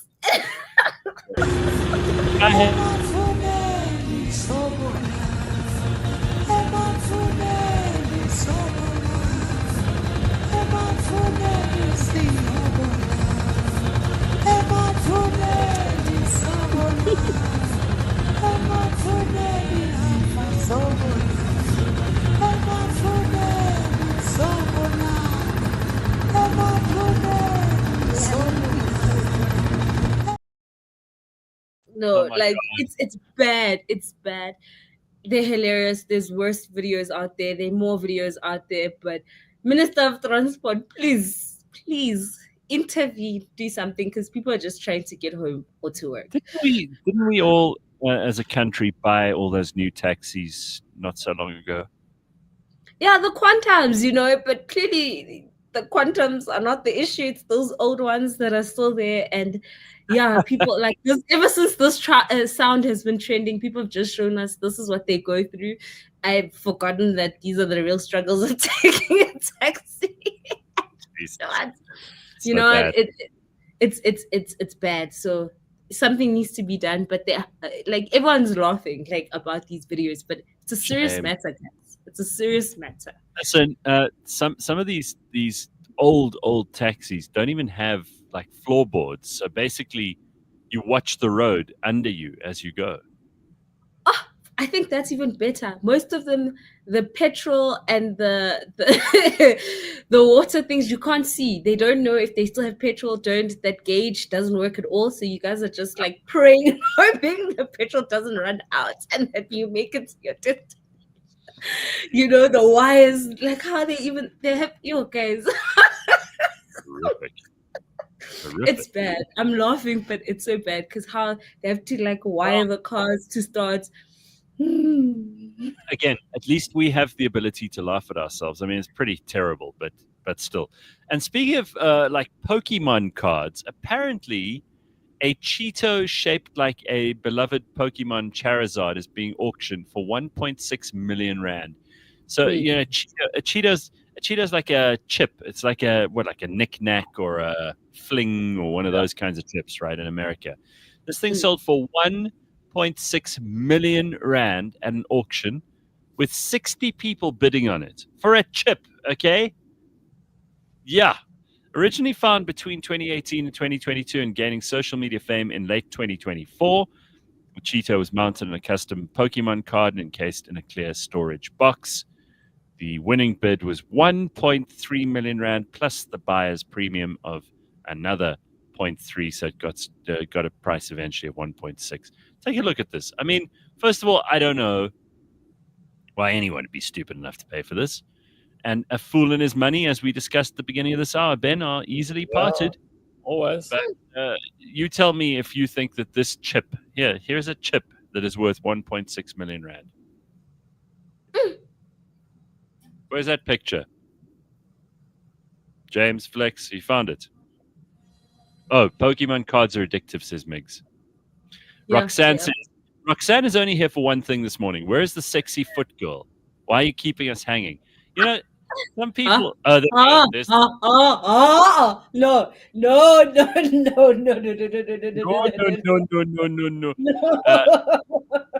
That was 1.6 million rand, guys. That Charizard, Cheetozard. Seriously, that's 1.6 million rand. Yeah, smart purchase. Smart purchase. If there was 40 people wanting that, it's a fucking MSG laden chip. It'll preserve forever. It'll always look like that. They'll sell that for 2 million next year. As supply them, I mean, it's a fucking chip. Okay, obviously it's stupid, but look how much desire is for this thing. Ben, you got to understand what the supply demand of desire in this world is. No, Ben, are you telling me if I bought a packet of knickknacks, knickknacks, and then I also just did that same thing, I could make a milli easily. Yes. If you find one in that shape. Yeah. I mean, I would buy a factory, depending on how expensive it was, and I'd just churn out tons of these in that shape. Imagine James, you could. Can I also get a real microphone now? We're setting it up. Nice. All right. Sorry, guys, it's happening. Mykala's in the studio here. She's sitting there. I'll get to that and in a second. And for all of you that thought that was me in the profile pic earlier, fuck you. So it wasn't you. Okay. I noticed all the comments earlier about, Ben looks really great this morning. Guys, I hate to be serious on a Friday, but I want to know if you know about this. How many people do you think Eskom kills a year? Cool. We know they killed Jarvis. I would say in the millions. Why so many, Simphiwe? Why would you say so? I'm thinking about it like in terms of babies. I know like not having electricity for days on end can affect, like, some moms are on formula and stuff like that, so they can't get hot water and stuff, so babies gone. And then you have old people. Like people really need electricity, so I'm thinking of not necessarily old people in hospital, but just old people at home that need things gone easily. And then you just think about how long this has been happening. It's been over 10 years. I think we're going to a second decade. It's millions of people. This is just them taking us out one by one, Right, so I'm very pleased it's not millions of people, and I'm very pleased that somewhere between Ben's guess and your guess is the number of people, because they've done some research here. They've discovered through the South African Medical Research Council that air pollution from coal-fired power plants increased annual deaths by 6% in nearby communities, with children under 5 particularly vulnerable to pneumonia. So this is in places like Witbank, Imalahleni, all these places, Secunda, Vanderbijl Park, where they've got these big coal-fired power plants. And apparently these studies link pollution to cardiovascular diseases, pulmonary issues, and birth anomalies. It urged plant closures, renewable energy adoption. So basically this is being funded by the renewable energy people. So you take it with a pinch of salt, but they reckon that 2,000 people a year are killed by Eskom, especially in Mpumalanga. and that's where coal mining supports some 90,000 jobs. So 2,000 people a year. Add that to Eskom's great CV so far. We know that they're a terrific company and we all love them, don't we? So well done, Eskom. It's great, 2,000 people a year, but not as many as Simphiwe thought they were killing in a year. So I'm glad that it's not as bad as that. But she makes a good point, though. There's always the domino effect, right? Or it's like the halo effect of death. And a lot of people's souls died because of Eskom. That's also true. And our national pride. All right, so Ben, they say we're gonna hand over to you while we set up the studio, and then I'm going to join you on a different platform, but I'll be back in like a second or two, and hand over to you and Simphiwe in the studio with Mykala. Okay, so this is all about, and I'll just mention it, and you can start the discussion, because Mykala is in our office here in Joburg, and we've got about 12 to 15 people in the Real Network, and she started this potential new revenue stream for us. That's what she's calling it anyway. And you will have seen our very provocative title for this morning's show on YouTube, Launching an OnlyFeet.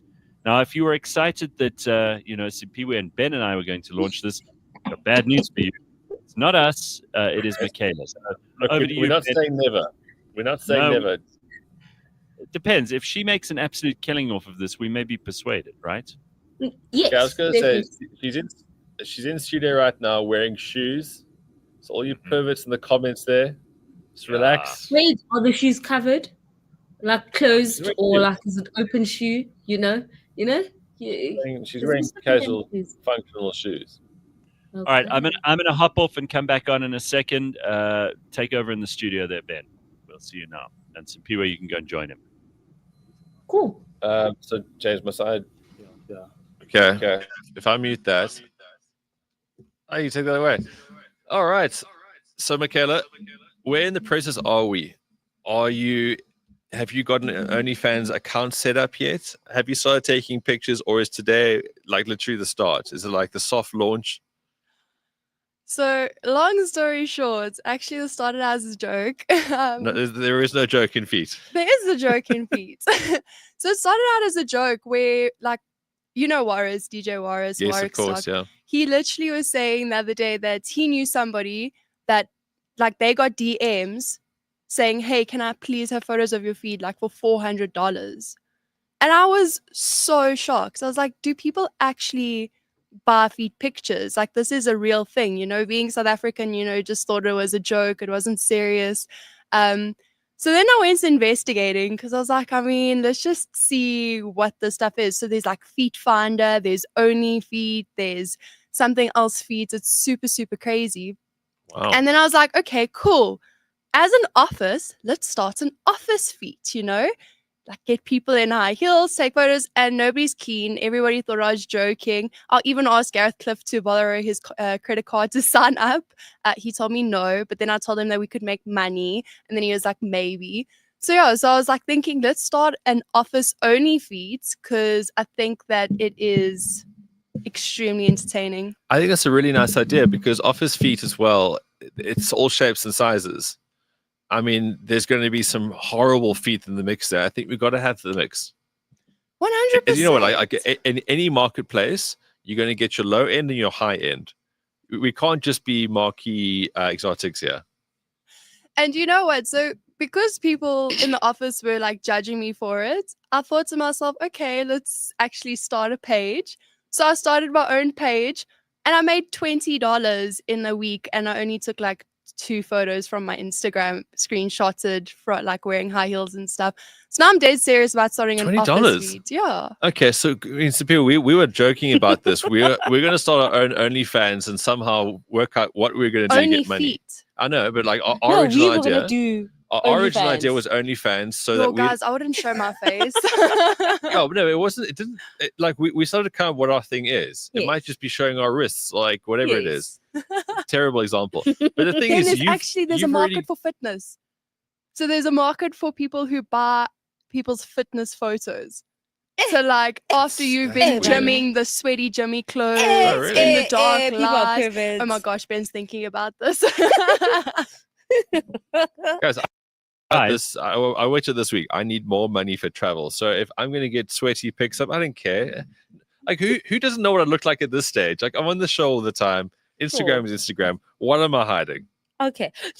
Just for today's show, I wore heels. So, okay, you won't see them now. Oh. So if you guys, give me the thumbs up of like what you like in my heels, I might join Mykala.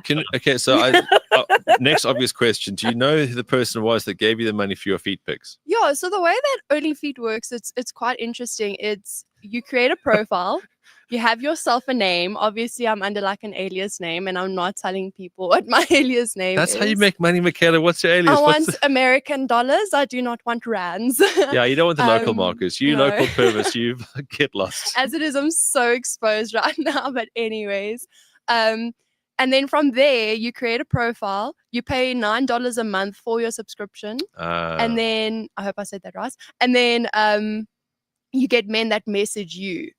And like some of the messages that I've received has been absolutely crazy. Like, oh my goddess, please show me those beautiful gifted feet. Give me the details of their toes. That sounds like a man who can be upsold to a $40 a month like package. Foot fetishes is a real thing. And Yeah, it's obviously I weird. studied I've never got it. psychology.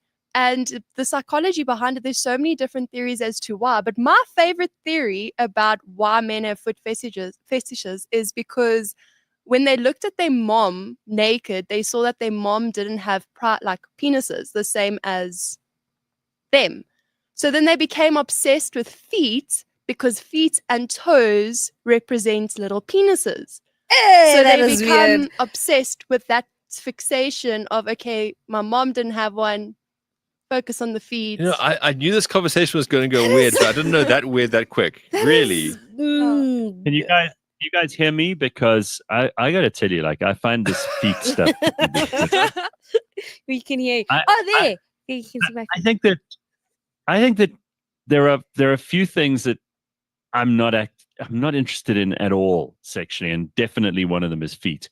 So I understand that there are people who are big into this, and like Mykala, thanks for trying to explain it to us because I still don't understand it. But these guys are like they're such creeps. What kind of a guy is? Look, at least it's not harming anybody. Like you never hear of the foot fetish murderer, or a guy who's like going around and sexually abusing women because of their feet. I mean, there might be such a person, but I've never heard of it. So that in danger levels, they're not terrible, but they creep the hell out of me. I don't know how you feel about I that. feel safer with the foot fetish because, I mean, there's a lot of different sexual arousals for people and men. For example, there's people that get on with very violent acts. Yeah. There's people that That's like James. children. So you get pedophilia, and then feet is podophilia, P-O-D-O-philia. Right. So I think there's a lot of like worse sexual acts. I think, like you said, feet are so harmless. And if my feet get someone going, but you give me the $20, I don't care what you do with it or whatever, but it is really interesting how people get aroused by it.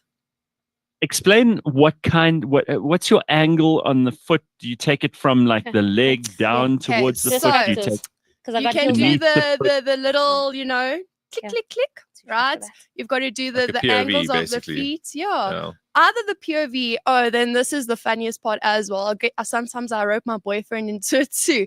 So then you can't just have the POVs, but you need to have the actual lighting. So light in the hand, and then I have my boyfriend in front of me taking photos on my feet. And the entire time he was doing it, he's like, "This is fucking weird. This is fucking weird. This is so weird. How can you do this?" And then I'm like, $20. And then he's like, fine, but he freaks out. He's like, how do you It's do this? $20 now. If you both put your back into and ask less questions, it could be $200. You see, if I had to take this seriously, that's why I want to do an office feet, because imagine different people's feet. You don't know the faces. I don't want to imagine it, but I agree with you. I know a girl. She's a perfectly legit, has a normal 9-to-5 job, and she dresses up in like cosplay outfits. Guys in America send her these outfits, and then they'll transfer an online what do they call it? An online transfer. They'll send her like $1,000. All she has to do is get dressed up in these outfits, and these outfits are not even like sexy outfits. These are like sexy nurse, or those Halloween outfits that girls always wear. With anything they do, they just put the word "sexy" in front of it, and then they dress up. She just has to wear these, and it's like superhero outfits and that kind of thing. And these guys, these old men in America, send her $1,000 and the costume, and it takes her like half an hour to get dressed in this thing, and she makes $1,000. Is she particularly good looking though? Nah, I don't want to be for everyone, Ben. You could be ugly. I would. Average. Like, Guys, you must see some of these feet on the profile, because you can see other people's feet as, oh my god, 7.5 out of 10. 7.5 out of 10. Guys, can we get some visuals of this? I mean, James, do we have anything? That means you would have had screenshots to James. James, we have to get some visuals here, because I just want to know what the interface looks like. I'm far James, more, I'll send you some I'm screenshots. far more interested on the platform here, because I want to see the words. I'm a word guy. I want to see what people have been titillated with in text. You thinking about this? So you now that Mykala's explained how easy it is, would you do this? I have heels on today just for this. A week ago, Simphiwe was judging me so hard, because Simphiwe sits opposite me in the office, and she was judging me so hard to the point that she made me feel crazy. And I was like, you know what? Dollar bill. Talk to me when I'm a millionaire. When the lights go off, mine will still be on. Judgment is a very harsh word. More like I'm not make sure about this thing. Because actually, I think is kind of weird. Has anyone ever said to you, "Nice feet"? I actually have been told that. Yes. Well, I mean, you're in the profession of modeling, so maybe it's a technical compliment, but. If someone to say to you out of the blue, someone says, nice hair, you've been working out, you're in good shape, nice stomach. If someone says to you, nice feet, it only feels weird, right? It means I'm very comfortable around them, because I always wear shoes that are closed, right?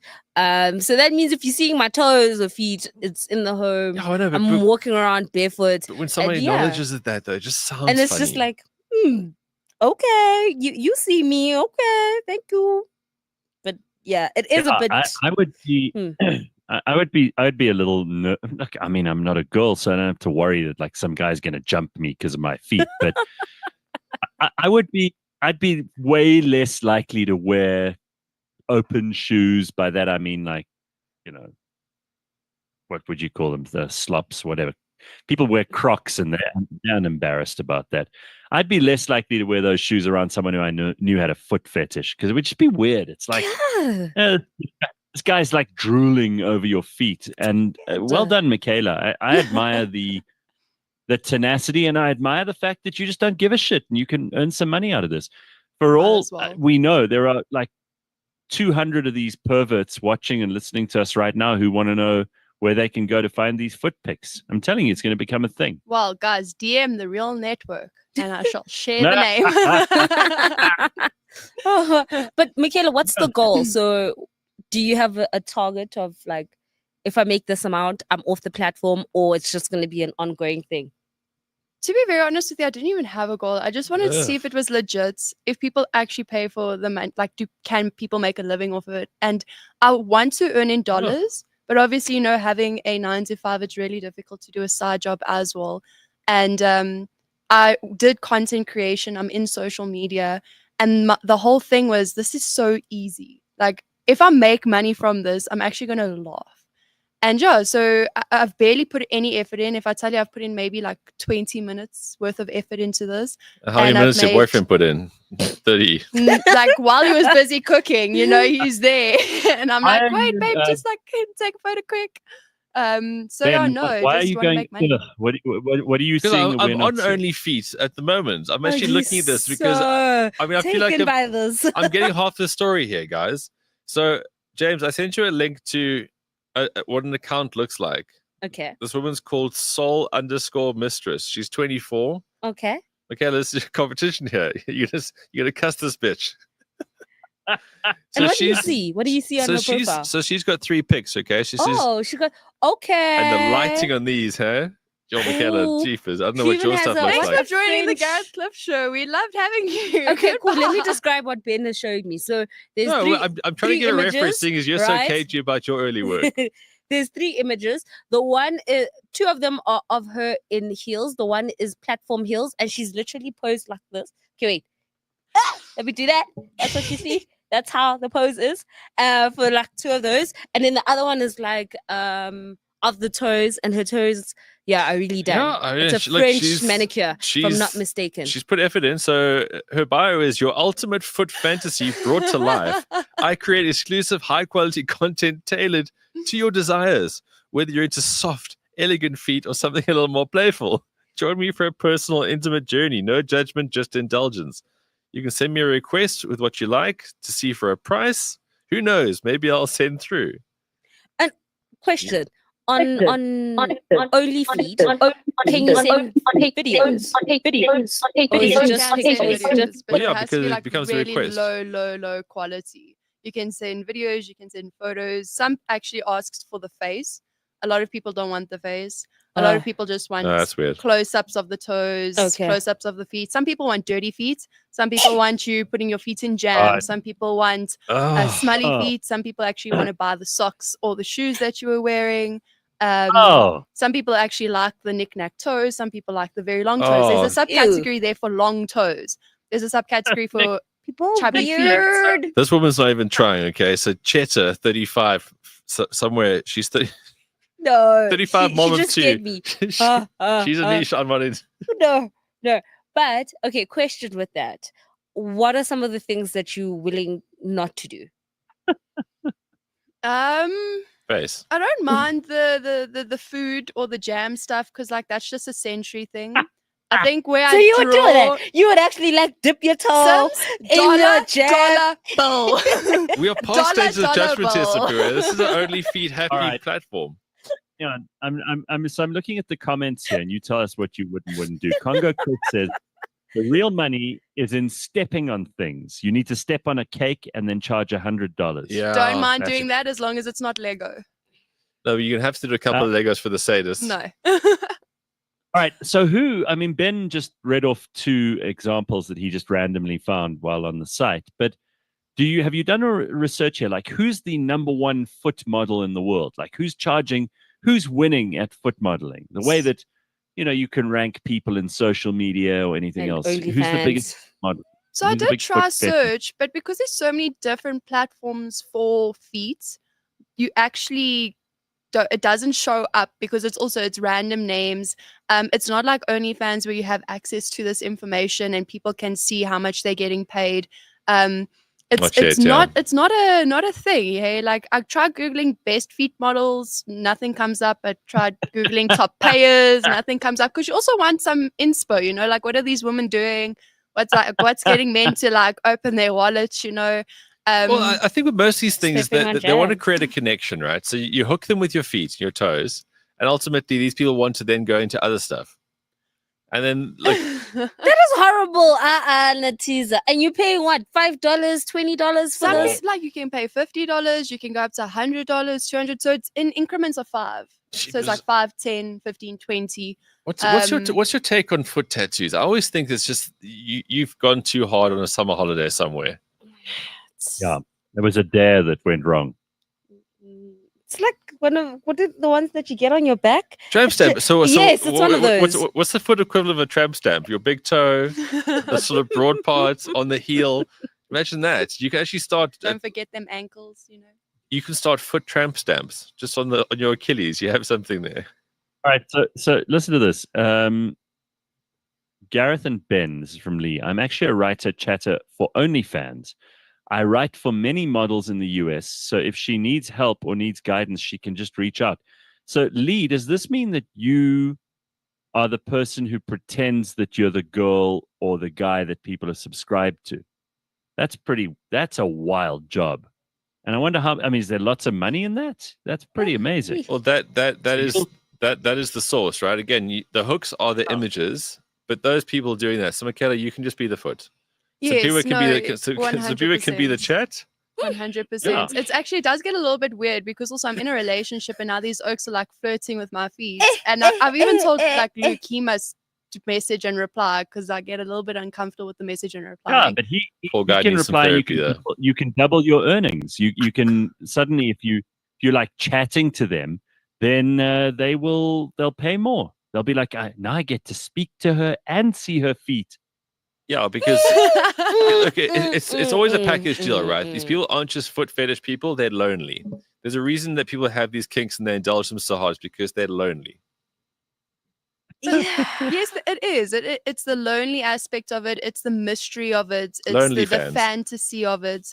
So like they get the feet. But remember, also the other Freudian theory is that your feet are connected to your legs, which is connected to your vagina, which that's See, how vagina. that theory Weird. goes. Comes back to vagina now, every time. Let's get to the root cause of this. Now we're just enabling people to just be straight up weird. Like you are just, hey, I have a foot fetish. Let me see your feet. And then like, oh yeah, that's fine. No, we're just enabling creeps. Like I don't think it's a creep. I think like, you know, people like being spanked, people like candle play, people like bondage, people like being tied up. So I think feet is actually the least harmful. The only difference, Mykala, is that now we live in 2025 and all the creeps can find each other online. So I mean, what do they say? Don't kink shame, right? Is what people will say. But I've got to be honest with you. Like some things back in the medieval era, they would have burnt you as a witch in the middle of town. They would have tied you to a stake and lit the wood underneath you, and you would have burnt for certain fetishes. And I just think it goes back to Simphiwe and Ben and I. We always talk about this. Like there's no shame in the world anymore. Yeah. And some people should be ashamed. If you are slobbering over someone's feet online, and I'm not knocking your business idea here, Mykala, you go ahead. Knocking the and creeps. You go ahead. You make as much money as you can off of them, but they should be ashamed of themselves that's what they're spending their time and their money on. Shame. Where's my shame bell? Shame. No, shame. shame, Gareth. I don't shame them. It's so harmless. Like it gives me like puppy vibes. It literally gives me puppy vibes. It's just weird. Like Mykala, think of it like this: if you made $1 million on the platform and you decided to be like the OnlyFans girls, where they will even do events. Lily Phillips did that, you know, where she had 100 guys. Like, I'm thinking of that. Like, one day you're gonna be like, "Come see my feet for $100," and then like there's a queue of men just like, "Oh, there's a no, I think there's definitely boundaries to all of this. But you can see, like, you get amateurs that just take photos like that, or you get the lighting and you get somebody else to take photos for you. That's but not also only like girl's not showing that girl's showing cleavage. She's cheating. That's not only feet only. She's cheating. She's bringing steak to a salad party. And you can't call it only feet if it isn't just only feet, right? See, again, I mean, play by the rules here. I think my favorite thing from the whole show this morning is Ben coming up with the term lonely fans. That's what it's a big market, guys. With the theme track, lonely, I am so lonely, I have nobody but someone's all alone. That's amazing. All right. So, Mykala, you're gonna be scaling this up. Have you got other people in the office who are keen to join, so we can like start an office pool or something? Well, now that I have proof that we can make money from this, now everybody's like, "How do we do this? How do I set up a profile?" So I definitely, Gareth, as soon as you give me your credit card, I'll start like an office only fees, and then Cliff, we will be the boss. Be the boss you want to be. dollars. And I knew there was a catch. So now I have to have my credit card linked to OnlyFeet. Gareth, tell Mykala, if you share your credit details, you're taking all of that money. It's all yours. Well, I'm curious, like who is the most enthusiastic in the office at the moment, Mykala? Norms. And who is the least? Norms is so there. Nomtebo is very, very keen. She's one of our producers. All right. And has anybody indicated that they're not interested at all? I've got too much on, guys. Sorry. I think I don't know. James said he wasn't interested, but I'm pretty sure like James that's can how be James persuaded. talks. So guys, listeners, fans of James, I'll be selling his feet soon. So if you want $5 a pop, discounted for all like hardcore GC fans, you know. I reckon James has that sort of 47 to 63 market. I reckon that's his sweet spot, and I reckon those women want to see some young man feet. If you want to see Ben's feet, hit me up at The Real Network. No, Simphiwe told me I must go for sweaty gym pictures. There's more You money in should there. just join a running club, Ben. You'll be fine. That's Running it. sucks. Sweaty gym pictures. It's amazing to me. Aren't you glad, all you creeps and freaks, that you're alive in 2025, so you can have a community of other people who are into this stuff? Oh my gosh, you don't know the half of it. There's even parties that you can go to that people get invited to, and it's literally it's no king shame. But like, remember, I don't judge this area because sexology is what I want to go study. So it's something I'm very fascinated. It's like by. a thesis, basically. Yes. Yeah, So it's that's like smart. I find it. Well, I'm different though. I'm the person that falls asleep to like serial killer shows. So I Yeah, find it that's different. extremely. That's very different. I I just can find also it watch so those interesting. back I to find back. it fascinating how different We people need get to get your on. boyfriend on the show. This poor oak, the conversations he must be privy to, or just try and make sense Oh, of. shame, I love him so Mykala, much. Mykala, are you telling me like a whole bunch of foot fetishists get together and then they play with each other's feet? Is this a thing that actually happens Well, I in wouldn't Johannesburg? know if it's just foot fetish, but I know that there's like kink parties. So there's different rooms for different kinks. And no, I haven't been to one. I didn't Google this. I was told about this from someone who does go to this type of stuff. And then like each room, there would be like wax play, there will be bondage, there will be the types of fetishes you have. So I'm pretty sure that people, if they have a foot fetish, they'll have people like walk Mazza. over them or I know some models in America have actually done so well that they get the guys to pay them to give them a foot massage. Yeah. That makes total sense. Yeah. Well, I mean, you touching someone. Hmm. People pay Guys, money I to touch. just see money and no harm. I'm safe. I'm good. Yeah, and you know what? Suppose if you're not hurting anybody, sure, go ahead and do it. I just think it's not going to be attractive people. I mean, it's sort of like the idea of a nude beach is interesting to some people until they've been to a nude beach, and then they're like, ugh. Oh, it's horrible. Never wanna go. It's like beached whales in the orca season. Yeah, it's terrible, and it's all these old fat people who have no shame. I mean, and it's not sexual at all. They just like being naked and fat and ugly in the sun. That's what they want to do. So I get the feeling that a lot of this stuff is also it's not the person who you think it is. Like you walk past someone in the shop and you think, wow, that old tunny with her like Centurion Mall hairstyle and her blouse. She's probably never even heard of this stuff. She's exactly the one who's into this stuff. For all you know, the person who's making the most money, the famous foot model that we can't find, that Mykala tried to research.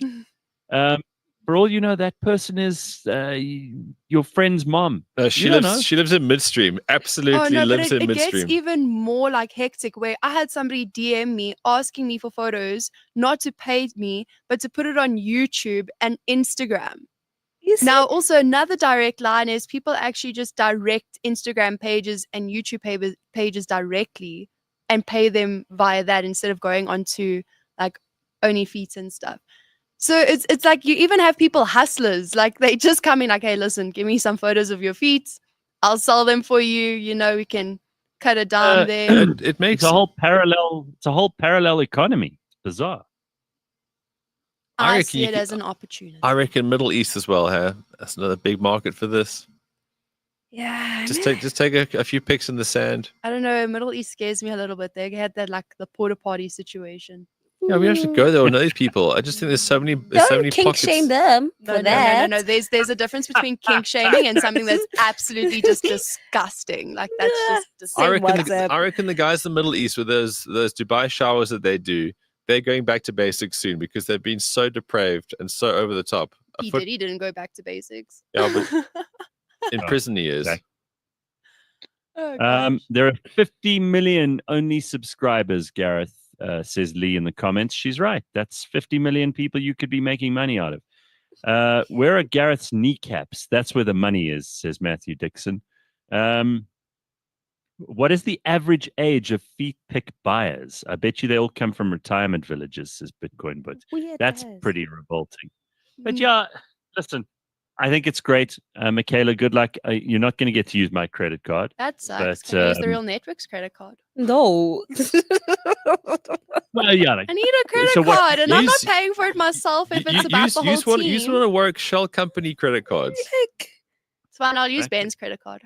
No, on behalf of Ben, this is my stance on it. If you ask anyone to use their credit card for OnlyFeet, whatever money is made there is theirs. Hey, that's they should keep So all we're that not money. going to do an office feeds then, The office feeds would go into the Real Networks account. I wouldn't see a dime of it. So no. Whoever's feeds is the best performing, you get your cut. You get your cut. You get your cut. We just need the credit card to facilitate healthy the competition $9 payments a month.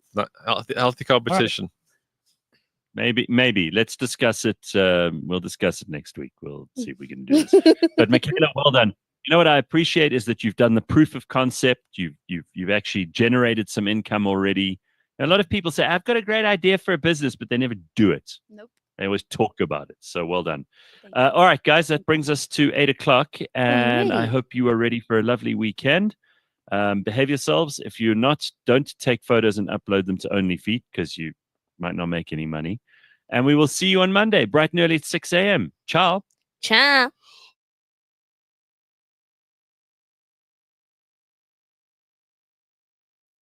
Hoeveel ze dan ook drinkt, dan zie ik haar weer lachen. Wat hebben we een lol.